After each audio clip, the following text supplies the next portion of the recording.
সবাইকে good morning জানিয়ে আজকে ভিডিওটা শুরু করতে চলেছি। তো আজকে আমাদের গন্তব্য হচ্ছে কাফেরগাঁও। কার্শিয়াংয়ে গতকাল ছিলাম। তো পথে যেতে যেতে আমরা কিছু রোডে ভিডিও ক্লিপস নিয়েছিলাম। তো সেই ভিডিওগুলো একসাথে মিক্সিং করে আজকে তোমার সামনে তুলে ধরছি। কি অপরূপ দৃশ্য পাহাড়ে, সেটা তোমরা দেখো আর অনুভব করো।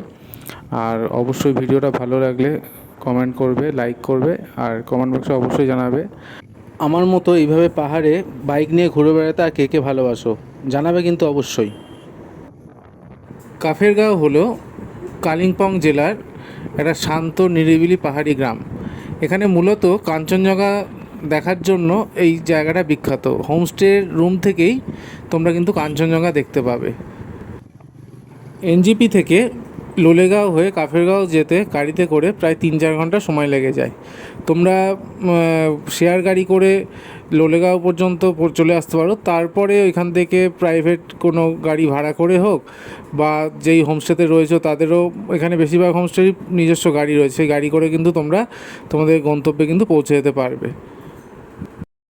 পাহাড়ে এই সৌন্দর্য, পাশ দিয়ে দেখো কত পাইনের জঙ্গল, এইসব দেখতে দেখতে কখন যেন হারিয়ে যাই। তো এইরকমই একটা সময় হয়েছিল, আমি পাহাড় দেখতে দেখতে বাইক চালাচ্ছিলাম, যেটা কখনোই করা উচিত নয়।